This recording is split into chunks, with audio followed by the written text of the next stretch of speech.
Charge of GST chapter में अपन बात करेंगे सबसे पहले सेक्शन 9 की और सेक्शन 10 की। सेक्शन 9 लेवी और कलेक्शन, मतलब कलेक्ट कौन करेगा जीएसटी। और सेक्शन 10 में अपन देखेंगे कि भाई कंपोजिशन स्कीम क्या है। सेक्शन 7 और 8 अपन देख चुके हैं। सेक्शन 7 था सप्लाई, और सेक्शन 8 जो था सो कंपोजिट सप्लाई और मिक्स्ड सप्लाई था। तो अपन अब आ जाते हैं चैप्टर 3 में और डिस्कस करेंगे supply of, sorry, charge of GST. तो सबसे पहले तो इंटर स्टेट सप्लाई क्या होता है, लोकेशन ऑफ सप्लायर और place of supply of good और सर्विस। जो अगर सेम स्टेट में हो तो उसको इंट्रा स्टेट सप्लाई बोलते हैं। वही अगर इंटर स्टेट की बात करें तो प्लेस ऑफ सप्लाई और लोकेशन ऑफ सप्लायर, दोनों अगर टू डिफरेंट स्टेट या टू डिफरेंट यूनियन टेरिटरी हो या एक स्टेट एक यूनियन टेरिटरी हो तो उसको जो है इंटर स्टेट सप्लाई बोलेंगे। अब सेक्शन 1 की बात की गई है। सेक्शन 1 जो है सीजीएसटी एक्ट का, वो वही बताता है नेम, एक्सटेंट, एप्लीकेबिलिटी, ये वो। तो एक्सटेंड करता है होल ऑफ इंडिया। उसके बाद स्टेट जीएसटी जो है वो मतलब रिस्पेक्टिव स्टेट में एक्सटेंड करता है, और यूनियन टेरिटरी वाला जो है तो वो अपने यूनियन टेरिटरी में एक्सटेंड करता है। अपने यूनियन टेरिटरी माने सारे यूनियन टेरिटरी के लिए एक एक्ट है तो उसमें एक्सटेंड करता है, लाइक उसके ऊपर एप्लीकेबल होता है। अब लेवी और collection of GST section 9। Central government जो है वो सीजीएसटी और सारे क्या बोलते हैं इंट्रा स्टेट सप्लाई पे लगता है। इंट्रा स्टेट सप्लाई मतलब within the same state. Value of levy of transaction, value of levy is the transaction value. अब वैल्यू ऑफ सप्लाई क्या होगा वो सेक्शन 15 में अपन नेक्स्ट चैप्टर में पढ़ेंगे, मतलब 5th चैप्टर में। Rate of CGST are rate में be notified by central government on the recommendation of GST council. Maximum rate जो है सीजीएसटी का वो 20% हो सकता है। और मतलब अगर जीएसटी सीजीएसटी का 20% है तो एसजीएसटी का भी 20% होगा, तो मतलब ओवरऑल जीएसटी 40% तक मैक्सिमम हो सकता है। अभी इंडिया में 28% वाला रेट चल रहा है। Activity must be supply of good और सर्विस बाय टैक्सेबल पर्सन, मतलब टैक्सेबल पर्सन ही उसे सप्लाई करे। उसके बाद good and service do not include 5 item. ये तो अपन ने पहले ही देखा था कि नॉन टैक्सेबल सप्लाई जो भी है निगेटिव, क्या बोलते हैं, alcoholic liquor for human consumption, पांचों पेट्रोलियम प्रोडक्ट और petrol, diesel, petroleum crude, natural gas, aviation turbine fuel, many security, electricity. तो ये सारा जो है वो गुड और सर्विस में नहीं आएगा। ये पिछले चैप्टर में अपन देख चुके हैं शेड्यूल 2 में। उसके बाद no GST on negative list exemptions, zero rated, nil rated, zero rated, nil rated exemption, ये सारा डिटेल में देखेंगे। अब liability to pay tax, forward charge में जो पर्सन सप्लाई कर रहा है उसको वो लाइबल है टैक्स पे करने के लिए। जबकि रिवर्स चार्ज में जो पर्सन को सप्लाई किया जा रहा है, जिस पर्सन को मतलब रेसिपिएंट, वो लाइबल है। और ई कॉमर्स ऑपरेटर एक नया कॉन्सेप्ट है, ये भी देखेंगे क्या है नहीं है, ये आगे लिखा हुआ है। उसके बाद RCM, reverse charge mechanism, section 9 subsection 3 और 4, इसके अंदर दिया हुआ है tax payable by recipient of supply of good और सर्विस और बोथ। मतलब जहाँ रिसीवर जो है वो लायबल होता है टैक्स पे करने के लिए। मतलब ऐसे तो लायबल रिसीवर ही होता है, माने वो सरकार को टैक्स देने के लिए लायबल होता है। टैक्स जो है वो वही सरकार को देता है। Shifting of compliance requirement from supplier to recipient. उसके बाद रेसिपिएंट कौन होता है। Recipient of supply of good और service means where a consideration is payable, जहाँ पे कंसिडरेशन है, the person who is liable to pay the consideration, जो कंसिडरेशन देता है। Where no consideration is payable for the supply to whom possession of such good or service is made or given or made available। उसके बाद जहाँ पे no consideration is payable for supply of good or service the person to whom supply service is rendered। उसके बाद supply में जो है वो supply includes sale also include an agent, मतलब जो रेसिपेंट के बिहाफ पे वो काम करता है। तो ये सप्लाई का डेफिनेशन पूछा था एक बार, तो ये ज्यादा ये अपने लिए ये नहीं है। Reverse charge apply in two cases. Section 9 subsection 3 CG में give recommendation of GST council apply reverse charge on certain specified category. उसके बाद reverse charge in case of procurement from unregistered URP to registered. मतलब अगर कोई registered person unregistered person से सामान लेता है, मतलब तो उस केस में भी रजिस्टर्ड पर्सन जो है आरसीएम के अकॉर्डिंग जीएसटी पे करने के लिए लायबल होगा। RCM provision on supply from unregistered to registered persons and specific class of registered person और for specific category of goods और सर्विसेज, लाइक रियल एस्टेट वाला केस जो है। अब सेक्शन 9 सब सेक्शन 4 में क्या है वो अपन यहाँ देख ही लेते हैं। In case of a project developer और construction of apartment by developer 80% of input shall be purchase from registered person other than capital good, ये वो। On shortfall of purchase of 80% tax shall be payable by builder at the rate 18% on RCM basis. However, tax on cement purchased from unregistered person shall be payable at the rate 28% on RCM. On capital goods RCM at applicable rate, जो भी उसका applicable rate होगा वो लगेगा। उसके बाद section 9 subsection 3 में बोला गया है कि स्पेसिफाइड कैटेगरी जो नोटिफाई करता है जीएसटी काउंसिल, तो उसमें गुड भी है सर्विसेज भी हैं। गुड गुड के बारे में जो है अपने को सीए फाइनल में पढ़ना है, इंटर में नहीं दिया हुआ है। सर्विसेज के बारे में अपने सिलेबस में है, सेक्शन 9 सबसेक्शन 3 के अंदर आता है। तो सबसे पहला है GTA, good transport agency. Good transport agency means any person who provide services in relation to transportation of good by road and issues consignment note by whatever name is called. तो good transport agency अगर कोई service देती है और अगर वो consignment note issue करती है, उसको किसी भी और नाम से भी बुलाया जा सकता है, लॉरी रिसिप्ट वगैरह वगैरह, तो उस केस में आरसीएम अप्लाई होगा। सबसे पहला ऑप्शन ये होता है कि service to specified category of recipient, no ITC to GTA, recipient to pay GT sorry recipient to pay GST at the rate 5%, recipient to take credit following normal provision of law. मतलब वहां पे क्या होता है कि सबसे पहला category अगर specified category of recipient, specified category of recipient क्या होगा ये आगे अपन देखेंगे। अगर उसको जो है जीटीए सर्विस प्रोवाइड करता है तो उस केस में जो है 5% आरसीएम बेसिस पे वो जो इसको सर्विस दिया गया है मतलब रेसिपिएंट वो है वो टैक्स पे करेगा और उसको आईटीसी भी मिलेगा। मतलब वो उसका आईटीसी भी वो ले सकता है क्योंकि वो परचेज कर रहा है, तो इसका 5% के हिसाब से आईटीसी भी वो नॉर्मली जैसे लिया जाता है वैसा लिया जाएगा। उसके बाद ऑप्शन 2 है कि services to other than specified category recipient, no ITC to GTA, no reverse charge, GTA to charge GST at the rate 5%। तो उस केस में जो है अगर स्पेसिफाइड कैटेगरी ऑफ रेसिपिएंट नहीं है तो वहां पे no reverse charge, forward charge चलेगा। फॉरवर्ड चार्ज क्या होता है, जहाँ पे सप्लायर लाइबल होता है जीएसटी पे करने के लिए। Option 3 forward charging with ITC availment, no reverse charge, GTA to pay 12% GST with no restriction on ITC to GTA. अब इस केस में क्या है कि अगर जीटीए जो है वो 12% के रेट से जीएसटी चार्ज कर रहा है तो वहां पे जो है आईटीसी भी ले रहा है तो फॉरवर्ड चार्ज वहां लगेगा।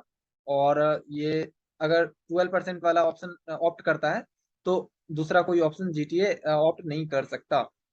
GTA what whether to register under GST, GTA services to specified category of business, तो specified category of business को ही अगर सर्विस देता है, GTA providing service only to a specified category of business within the state, since no since entire business is under RCM, GTA need not register, मतलब GTA को register नहीं करना पड़ेगा। Whether to register and pay GST, GTA service to other than specified category registered business or other than exempted GTA service, तो उस case में जो है subject to threshold limit, मतलब 20 लाख वाला, 40 लाख वाला और 10 लाख वाला जो लिमिट था अपना स्टेट टू स्टेट, वो लिमिट के बाहर अगर जाता है तो उसको रजिस्टर करना पड़ेगा। और उसके पास दो ऑप्शन है, 5% के रेट से जीएसटी पे करने का, वहां पे आईटीसी नहीं मिलेगा, या फिर 12% के रेट से उसमें उसको आईटीसी भी मिलेगा। वेदर टू रजिस्टर्ड एंड पे for exempted GTA service carrying only specified goods, अगर बिजनेस जो है जीटीए वो कोई भी रेसिपिएंट हो, स्पेसिफाइड हो अनस्पेसिफाइड हो, तो जीटीए सर्विस अगर एग्जेम्प्ट है, मतलब एग्जेम्प्टेड गुड के लिए अगर जीटीए सर्विस है तो जीटीए को रजिस्टर नहीं करना पड़ेगा। स्पेसिफाइड कैटेगरी में यहाँ पे दिखाया गया है कि agricultural produce consideration charge in single carriage does not exceed 1500 रुपया। उसके बाद good where a consignment charge for transportation of all such good for a single consignee does not exceed, मतलब अगर पूरा कैरिज का चार्ज जो है 1500 से ज्यादा ना हो, या फिर अगर क्या बोलते हैं ट्रांसपोर्टेशन में अगर वो बहुत सारे कॉन्साइनी है और वो सिंगल कॉन्साइनी का 750 रुपये से ज्यादा का वो क्या बोलते हैं लॉरी रिसिप्ट ना हो, उसके बाद मतलब कंसिडरेशन ना हो। उसके बाद milk, salt, food grain including floor, rice, organic manure, newspaper magazine registered with registrar of newspaper relief जो भी नेचुरल कैलेमिटी वगैरह में दिया जाता है, डिफेंस और मिलिट्री इक्विपमेंट के लिए अगर जीटीए सर्विस दिया गया है, तो ये सब एग्जाम्पटेड में आते हैं, मतलब स्पेसिफाइड कैटेगरी में ऑफ गुड में। और वो CGST act, person supplying wholly exempted good और service not liable for registration, ये सेक्शन 23(1)(a) में दिया गया है। वेदर टू रजिस्टर्ड एंड पे, अब ऑप्शन 4 ये है कि भाई जीएसटी अगर वो 12% वाला ऑप्ट किया है, other than other option under RCM and GST allow, GST at the rate 5% not allowed, ये सब अगर नहीं ऑप्शन ऑप्ट किया है, तो जीटीए जो है रजिस्टर करेगा जीएसटी में, और वो आईटीसी भी ले सकता है। उसके बाद है कि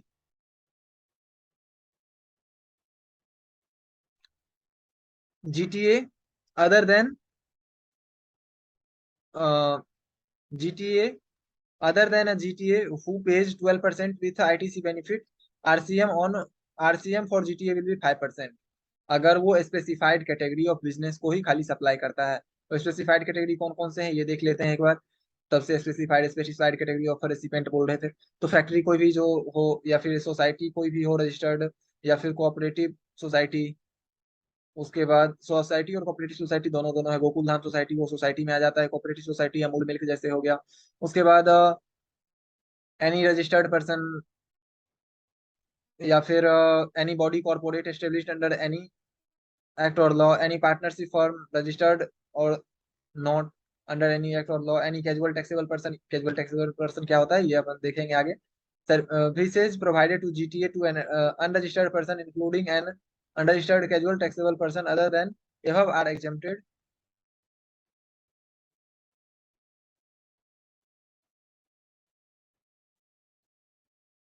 GTA to government will attract forward charge services provided by a GTA to an unregistered person including an unregistered casual taxable person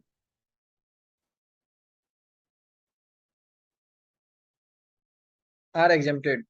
उसके बाद अगर सरकार को सर्विस देता है तो ऑब्वियसली वो बहुत बड़ा क्या बोलते हैं कि सप्लायर होगा, तो उस केस में जो है उसको फॉरवर्ड चार्ज के हिसाब से कैरी ऑन करना पड़ेगा। Individual advocate including senior advocate, legal service या फिर फर्म ऑफ एडवोकेट अगर लीगल सर्विस देते हैं, any business entity located in taxable territory who is litigant applicant और पेटिशनर एज द केस में भी, तो उस केस में आरसीएम लगेगा। उसके बाद आर्बिट्री ट्राइब्यूनल भी अगर किसी तरह की सर्विस देती है, मतलब वही लॉ लीगल फील्ड से रिलेटेड। उसके बाद एनी पर्सन जो स्पॉन्सरशिप सर्विस अगर देता है बॉडी कॉर्पोरेट या पार्टनरशिप फर्म को, तो उस केस में भी जो है आरसीएम लगेगा, मतलब आरसीएम के हिसाब से उसे टैक्स पे करना पड़ेगा। Central government, state government, union territory, local authority अगर एनी सर्विस एक्सक्लूडिंग, मतलब कौन कौन सी सर्विस एक्सक्लूडेड है, तो पोस्ट ऑफिस की service by way of speed post, express parcel post, LIC services provided to a person other than central government, state government or union territory, services in relation to aircraft vessels inside outside the percent of a port, transfer of good or passenger, renting, तो उस case में any business entity located in taxable territory. अब renting का note जो दिया गया है कि भाई अगर रेंटिंग जो है वो अगर रजिस्टर्ड पर्सन को सरकार कर रही है, तो उस केस में सरकार को जो है वो रजिस्टर्ड पर्सन को आरसीएम के हिसाब से करना पड़ेगा, और रेंटिंग अगर अनरजिस्टर्ड पर्सन को सरकार दे रही है, तो उस केस में जो है आरसीएम के हिसाब से चलेगा। तो यहाँ पे ये सारी सर्विस को अगर छोड़ दें, तो बाकी अगर कोई सर्विस सरकार दे रही है तो उसमें भी आरसीएम के हिसाब से ही लगेगा। Director of a company body corporate अगर कोई सर्विस दे रही है, तो उसके इसमें कंपनी को जो है आरसीएम के हिसाब से मेंटेन करना पड़ेगा। इंश्योरेंस एजेंट अगर कर रहा है तो इंश्योरेंस कंपनी को आरसीएम के हिसाब से, रिकवरी एजेंट कर रहा है तो वो बैंक या NBFC जो भी है उसको ये आरसीएम के हिसाब से करना पड़ेगा। Author, music composer, photographer, artist और लाइक, तो उस केस में जो है पब्लिशर या म्यूजिक कंपनी जो भी है या प्रोड्यूसर जो है उसको आरसीएम के हिसाब से देना पड़ेगा। ऑथर के पास एक ऑप्शन है कि वो फॉरवर्ड चार्ज फॉलो कर सकता है, लेकिन उसको जो है 1 साल तक फॉलो फिर करना पड़ेगा अगर वो ऑप्ट करता है तो। Member of overseeing committee constituted by RBI, अगर वो कोई सर्विस देती है तो आरबीआई को करना पड़ेगा आरसीएम के हिसाब से। Person taxable in non taxable territory, any service any person taxable, अगर कोई नॉन टैक्सेबल टेरिटरी का पर्सन है तो जिस पर्सन को वो सर्विस दे रहा है उस पर्सन को ही आरसीएम के हिसाब से देना पड़ेगा।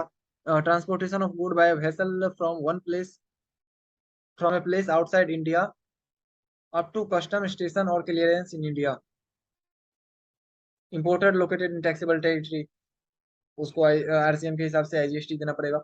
उसके बाद क्या बोलते हैं कि agent of a business correspondent, तो बिजनेस कॉरेस्पॉन्डेंट को जो है वो आरसीएम के हिसाब से देना पड़ेगा। Security services by any person other than a body corporate, को अगर कोई service supply of security personnel to a registered person,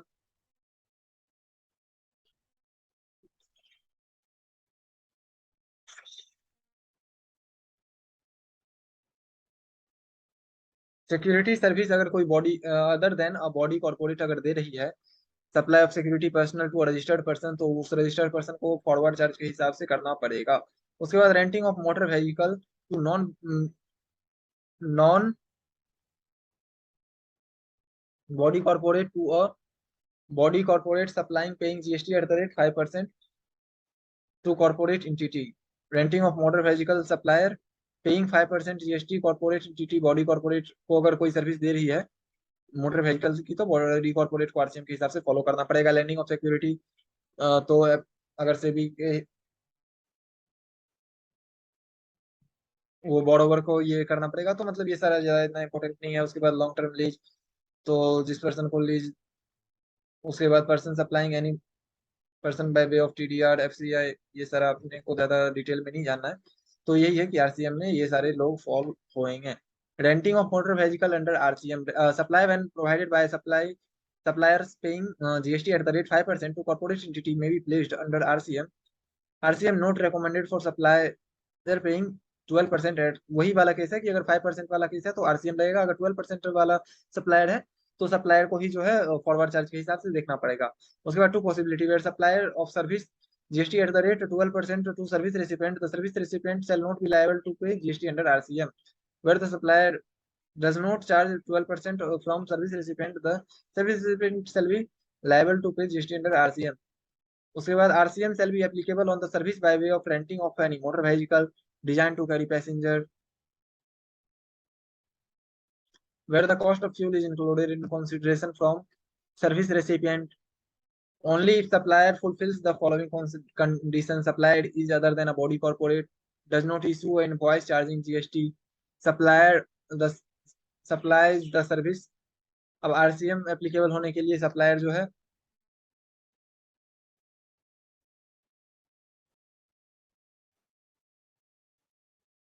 only if supplier full supplier is other than a body corporate, supplier do not issue invoice charging GST at the rate 12% of from service recipient, supplier is the service to body corporate, blocked credit, no ITC to service recipient if sitting capacity is up to 13% including driver। ITC block किया जाएगा। ये ITC वाले chapter में अपन ज्यादा detail में पढ़ेंगे, तो यहाँ डिस्कस करने का कोई खासा रिलेवेंस नहीं है। तो अगर 13% से कम की कैपेसिटी वाली चीजें हैं तो उसके केस में जो है आईटीसी ब्लॉक किया जाएगा। Similarly no ITC on rent, no on rent a cab service, ये सारी ब्लॉक्ड में आती है। सेक्शन 17 में आईटीसी में अपन देखेंगे ये सब।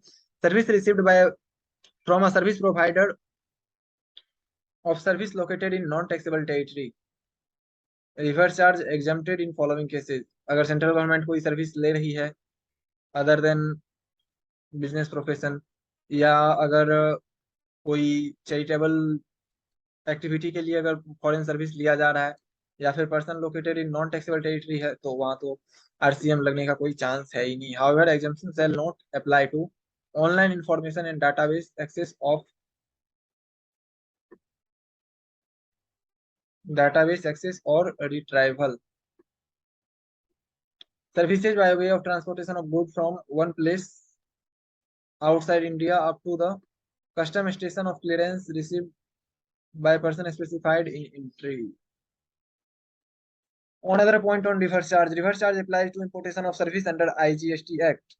Electronic commerce operator also attract reverse charge। अब इलेक्ट्रॉनिक कॉमर्स ऑपरेटर देखते हैं अपन क्या है। सेक्शन 9 सेक्शन 5, ई कॉमर्स ऑपरेटर जो कि कोई service display product as well as service which are actually supplied to some other person to consumer on their electronic portal. The consumer buy such good or service through these portal on placing the order. यहाँ पे यही है कि अगर कोई ई commerce operator है, ओला, उबर, ये वो जो भी है, तो वो अगर कोई गुड और सर्विस डिस्प्ले करते हैं और वहां से अगर प्रोडक्ट सेल होता है, तो वो ई कॉमर्स ऑपरेटर जो है वो टैक्स कलेक्ट करेगा और सरकार को देगा, ये उसकी जिम्मेवारी बनती है। इसमें भी एग्जाम्पशन वाला केस है, कुछ एक्सेप्शंस हैं। Services supplied through e commerce operator on which tax shall be paid by ECO. Services by way of transportation of passenger, radio taxi, motor cab. Services by way of providing accommodation in hotel, inns, guest house, clubs, वगैरह वगैरह.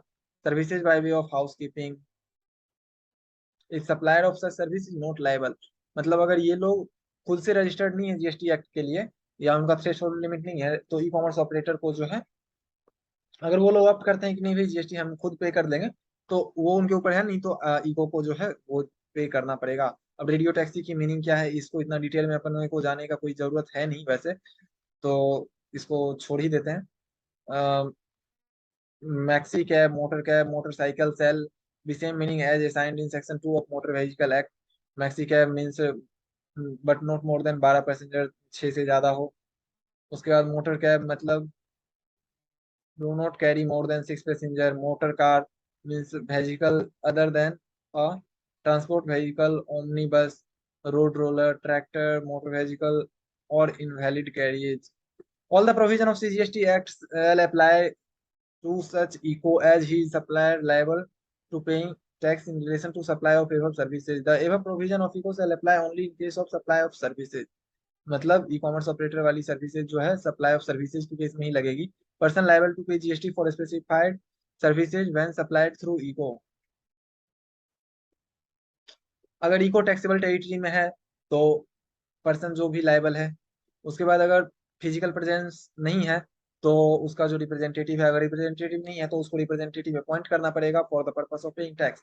Exemption from registration, अगर वो 20 लाख वाली limit या 10 लाख वाली limit में cross नहीं करता है थ्रेशोल्ड लिमिट, तो उसको जो है रजिस्ट्रेशन करने की कोई जरूरत नहीं होगी, और उसको क्या बोलते हैं कि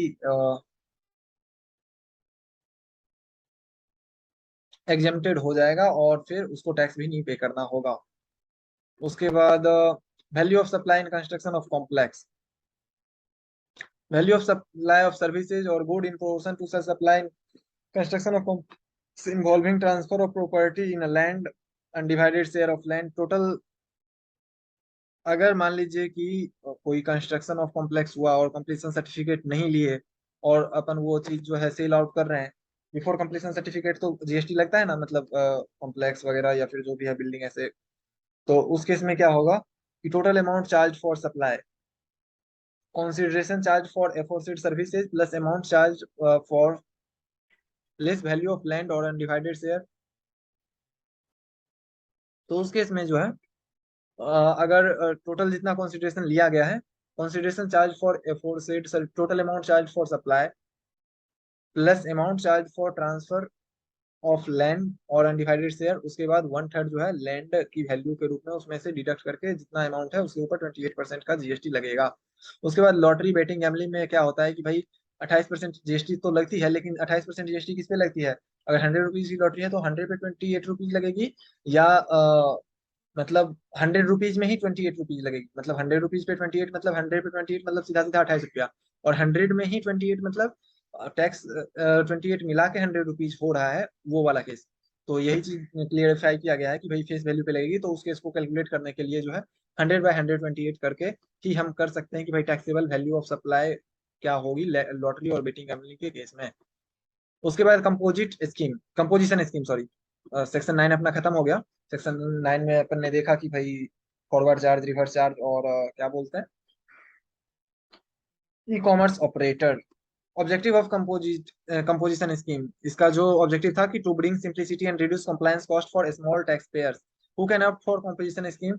उसका जो है प्रिस्क्राइब्ड प्रीसीडिंग फाइनेंशियल ईयर में 1.5 करोड़ से ज्यादा उसका वो क्या बोलते हैं टर्नओवर ना हुआ हो, वो जो है कंपोजिशन स्कीम ऑप्ट कर सकता है। और कुछ स्पेसिफिक स्टेट्स में ये 75 लाख का है।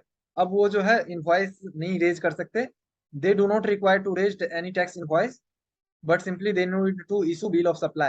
Where no tax is charge from the recipient, मतलब कंज्यूमर से आप जो है अलग से कोई टैक्स वैक्स नहीं चार्ज कर सकते, सीधा प्राइस चार्ज कीजिएगा, और उस केस में आपको जो है टैक्स इनवॉइस की जरूरत नहीं है, आप बिल ऑफ सप्लाई इशू करेंगे जहाँ पे आपको ITC input output set off allowed नहीं होगा। उसके बाद changes in threshold limit 75 lakh की लिमिट है। Arunachal Pradesh, Manipur, Meghalaya, Mizoram, Nagaland, Sikkim, Tripura, Uttarakhand, special category state excluding Assam, Himachal Pradesh, Jammu Kashmir, मतलब सिंपल सिंपल सा है कि मणिपुर, मेघालय, मिजोरम, मणिपुर, मेघालय, मिजोरम ये नॉर्थ ईस्ट का है।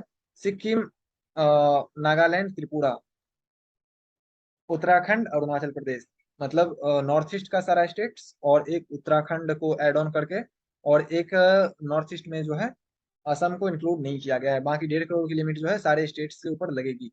अब कौन जो है कंपोजिशन स्कीम के लिए मतलब ऑप्ट नहीं कर सकता? आइसक्रीम या अदर ईडिएबल आइस, मतलब जो कोको कोला वगैरह जो भी है उसका अगर वो डील कर रहा हो, या फिर अगर पान मसाला मतलब डील कर रहा हो, क्या क्या मतलब है, उसके बाद पान मसाला अगर वो कर रहा हो, तंबाकू या उसकी कोई सब्स्टिट्यूट लाइक सिगरेट ये वो, या फिर सोडा का वो एसिडेटेड वाटर। उसके बाद एग्रीगेट टर्नओवर जो 1.5 करोड़ वाला या 75 लाख वाला है, उसमें क्या क्या इंक्लूड होएगा? तो टैक्सेबल सप्लाई, पिछले फाइनेंशियल ईयर का turnover, taxable supply, exam supply, export, interstate supply of person, interstate supply of person having same PAN to be computed all on all India basis. अब एक्सक्लूड क्या क्या होगा? CGST, SGST, UTGST, IGST से payable, मतलब जो भी pay हुआ। उसके बाद value of inward supply on tax which is payable under reverse charge, वो तो मतलब एक तरह से अपने परचेज पे दिए हैं टैक्स, तो उसको भी एक्सक्लूड करेंगे। इंटरेस्ट और डिस्काउंट ऑन डिपॉजिट, लोन और advances. Value of exempt supply is includable in aggregate turnover. However, value of exempt services by way of extending deposit, loan, advances, so far consideration is represented by way of, मतलब aggregate turnover में क्या include होएगा क्या exclude होएगा, वो चीज जो है यहाँ अपने डेफिनेशन में दे रखा है। उसके बाद ये लोगों को जो है नहीं ऑप्ट कर सकते। कंपोजिशन स्कीम एग्रीगेट टर्नओवर में क्या इंक्लूड होगा क्या एक्सक्लूड होगा, 5 नंबर का क्वेश्चन पूछा है। उसके बाद अपन आते हैं नीचे। कंपोजिशन स्कीम सर्विस प्रोवाइडर वाला केस यहाँ पे ये बताता है कि भाई कंडीशन क्या क्या फुलफिल करना पड़ेगा सप्लायर ऑफ सर्विस और मिक्स्ड सप्लायर। मिक्स्ड सप्लायर क्या होता है? तो इसका 50 लाख से ज्यादा का जो है प्रीवियस फाइनेंशियल ईयर में टर्नओवर ना हो। मिक्स्ड सप्लायर मतलब क्या कि आप गुड भी सप्लाई कर रहे हैं सर्विस भी सप्लाई कर रहे हैं। The supplier should not supplying non taxable goods, supplier should not B engaged in non taxable goods, मतलब नॉन टैक्सेबल सप्लाई शेड्यूल 3 में जो अपन ने देखा था, इलेक्ट्रिसिटी, उसके बाद अल्कोहलिक लिक्वर, उसके बाद पांचों petroleum product. The supplier shall not be engage in making interstate supply in current year, तो इंटरस्टेट सप्लाई नहीं करना चाहिए। इंटरस्टेट सप्लाई वो गुड्स वाले केस में भी अप्लाई होगा। Supplier should not supply through an e commerce operator, मतलब ओला ओवर ये सब इको नहीं होना चाहिए। उसके बाद the supplier should not be casual taxable person और non resident taxable person. Supplier should not issue, supplier must issue bill of supply instead of tax invoice. Supplier must mention the word composition tax payable person on the bill of supply. The supplier cannot charge or collect, वही है। The supplier cannot claim ITC, same वही है। The supplier must pay normal tax for reverse charge supply। अब reverse charge पे उसको कोई ये नहीं मिलेगा रेट में, रिबेट ये सब। द मैन्युफैक्चरर और supplier can not be supplying ice cream, पान मसाला, वही चीज ऊपर वाला सारा चीज दिया हुआ है। तो कंपोजिशन स्कीम के लिए रेट क्या क्या है? तो एप्लीकेबल रेट जो है यहाँ पे दिया हुआ है कि ट्रेडर के केस में जो है एग्रीगेट इफेक्टिव 1% जो है टर्नओवर का, 0.5% जीएसटी, 0.5% एसजीएसटी। अब यहाँ पे आईजीएसटी नहीं हो सकता बिकॉज आईजीएसटी जो है मतलब इंटरस्टेट सप्लाई उसको अलाउड नहीं है। प्रीवियस ईयर में इंटरस्टेट सप्लाई कर रहा था लेकिन वो टर्नओवर में इंक्लूड होएगा, बट इस ईयर में उसको इंटरस्टेट सप्लाई में नहीं डील करना चाहिए, तभी वो जो है कंपोजिशन स्कीम ऑप्ट कर सकता है। मैन्युफैक्चरर इंटरस्टेट परचेज कर सकता है वैसे वो, मैं वही उसके बाद मैन्युफैक्चरर जो टोटल टर्नओवर है उसका 1% इफेक्टिवली वही चीज है। रेस्टोरेंट का भी वो टर्नओवर का 1%।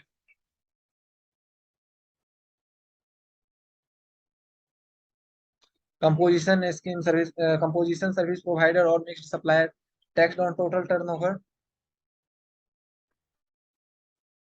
सारे में है टैक्स ऑन टोटल टर्नओवर, लेकिन ट्रेडर वाले केस में जो है टैक्स ऑन टैक्सेबल टर्नओवर है। अगर एग्जेम्प्टेड गुड और सर्विस दे रहा है, अगर एग्जेम्प्टेड गुड दे रहा है ट्रेडर, तो उस केस में जो है उसको उस पे जीएसटी नहीं देना पड़ेगा। मतलब अब turnover, aggregate turnover have no limit on, for calculating aggregate turnover limit to a certain eligibility for composition scheme, it must have same definition under trader, manufacturer, trader, restaurant or mixed supplier. For calculating tax payable on composition scheme, for trader it is on taxable turnover excluding nil rated or exempted etc, and for all other it is on total turnover nil rated exempted सारे के ऊपर उसको देना पड़ेगा। तो trader को एक तरह से बोल सकते हैं, यहाँ पे थोड़ा सा रिलीफ मिला हुआ है। उसके बाद clarification regarding eligibility of restaurant service for composition scheme. If a person restaurant service or any supply any exempted service including services by way of extending deposit loan service in so far consideration is represented by interest discount, the said person shall not be ineligible for composition scheme under section 10 subject to fulfillment of other condition further in, मतलब कि अगर कोई exempted share security इसमें भी कर रहा है, deposit loan advance interest, और उसको भी अगर कोई जीएसटी पे करना पड़ रहा है तो वही कंपोजिशन स्कीम ऑप्ट कर सकता है।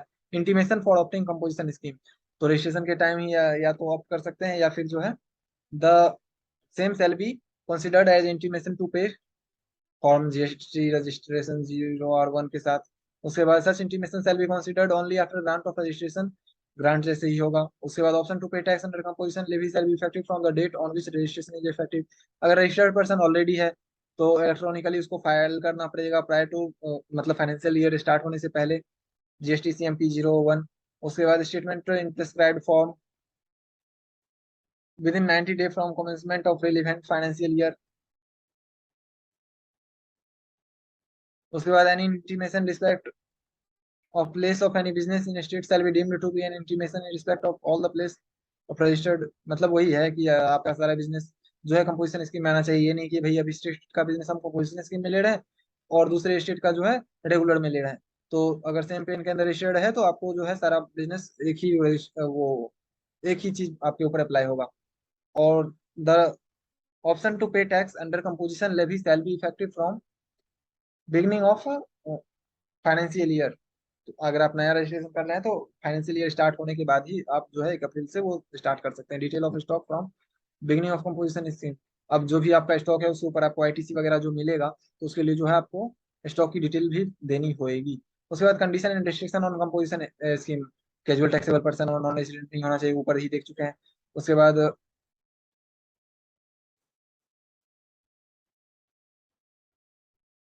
note purchased from an unregistered person where purchased he pays the tax under reverse charge. The good held in stock by him, not purchased from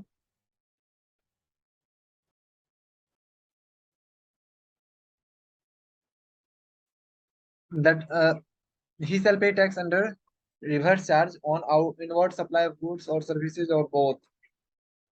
उसके बाद he was not engaged in manufacturing of वही तंबाकू पान मसाला। उसके बाद the composition mentioned in bill of supply वगैरह वगैरह। उसके बाद he shall composition taxable person on every notice board है ना not eligible to opt composition scheme section 10 subsection 2 services of supplier other than a supplier of food article or composition services, supply of services by composition taxpayer up to 5 lakh per annum or 10% of turnover whichever is higher is allowed in a sense। मतलब अगर आप supplier of service हैं और उस case में अगर आपका जो टर्नओवर है उसमें अगर supply of service by composition tax payer up to 5 lakh और supply of service other than supplier of, तो आपको जो है कंपोजिशन स्कीम अगर उससे ज्यादा होता है तो वो एप्लीकेबल नहीं होगा। सप्लायर ऑफ गुड और service which are not taxable under CGST SGST UT GST, तो उस केस में भी आप जो है कंपोजिशन स्कीम ऑप्ट नहीं कर सकते। Supplier of interstate supply outward supply IGST in current year, supplier of interstate supply outward supply person supplying, अगर IGST मतलब इंटरस्टेट सप्लाई कर रहे हैं तो उसमें भी आपको जो है कंपोजिशन स्कीम में नहीं ला सकते। Person supplying goods through e commerce operator उसको भी नहीं, पान मसाला वगैरह वगैरह कितना बार पढ़ चुके हैं। कैजुअल टैक्सेबल पर्सन और नॉन रेसिडेंट टैक्सेबल पर्सन को भी मतलब वो ऑप्ट करने का नहीं मिलता। वही है कि composition scheme supplier can buy interstate but can not sell interstate. उसके बाद वैलिडिटी ऑफ कंपोजिशन स्कीम, वही तब तक वैलिड है जब तक कि आप सारा कंडीशन फुलफिल कर रहे हैं, सारा रूल सेक्शन जो भी है बता रखा है सारा फुलफिल कर रहे हैं। उसके बाद 1.5 करोड़ वाला जो टर्नओवर लिमिट है, जैसे ही आपका वो हो जाएगा तो उस दिन से आपको जो है he shall issue tax invoice for every taxable supply thereafter made thereafter. उसके बाद further he is required to file intimation और withdrawal from within 7 days from occurrence of such event in GST composition form 04, मतलब फिर बताना पड़ेगा allowed to avail ITC in respect of stock of input and the semi furnished or finished good in stock held by him and capital goods held by him on the date of withdrawal within 30 days of withdrawal of option he furnished the statement. उसके 30 दिन के अंदर जो है उसको GST portal पे सारा चीज बताना पड़ेगा ताकि उसको आईटीसी बेनिफिट मिल सके। Composition scheme to be adopted uniformly by all registered person in the same PAN, मतलब वही है कि आप ये नहीं है कि अगर एक ही पेन में आप एक जगह एक ही स्टेट में आप 4 ब्रांच खोल लिए या फिर 4 रजिस्ट्रेशन अलग अलग ले लिए तो आप अलग अलग रेगुलर स्कीम कहीं ऑप्ट कर रहे हैं कहीं कंपोजिशन स्कीम, तो वो चीज नहीं होगा। Composition scheme supplier can not collect tax, वही चीज कितनी बार बता चुका है कि भाई बिल ऑफ सप्लाई इशू करेगा। उसके बाद composition scheme supplier can not avail ITC, वही चीज है फिर घिसा पिटा।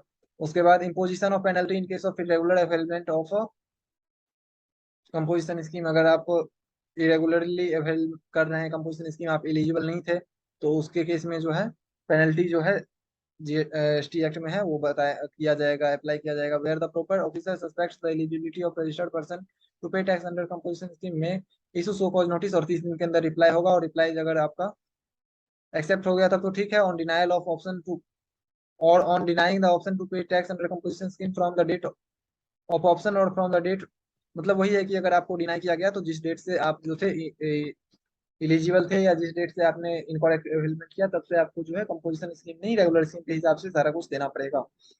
Filing of return and payment of taxes under composition scheme, file return annually in GSTR 4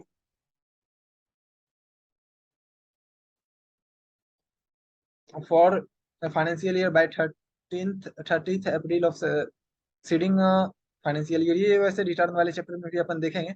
उसके बाद वही है कि 18th डे ऑफ मंथ में जो है हर क्वार्टरली बेसिस पे आपको वो करना पड़ेगा, ऐसे रेगुलर स्कीम में मंथली जीएसटी फाइल करना पड़ता है। Return is filed annually but payment of tax is quarterly. उसके बाद also file GSTR 9(1). This form Capulets more details more than GSTR 4. GSTR 9A has additional information like refunds, demands, previous financial year detail etc. उसके बाद IGST के बारे में बताया गया है कि आईजीएसटी जो है होल ऑफ इंडिया में लगता है। उसके बाद वही 20% 40% वाला जो चीज है कितनी बार ये सब कर चुके हैं, ये सब अल्कोहलिक लिक्विड आईजीएसटी में नहीं आता। उसके बाद आईजीएसटी रेट जो है सीजीएसटी और एसजीएसटी को मिला के है गुड्स इंपोर्टेड इनटू इंडिया। उसके बाद मतलब इंपोर्ट पे भी लगता है, ये सारा कुछ नया ऐसा है नहीं। उसके बाद ये चैप्टर अपना खत्म हो जा रहा है यहीं पे। Thank you.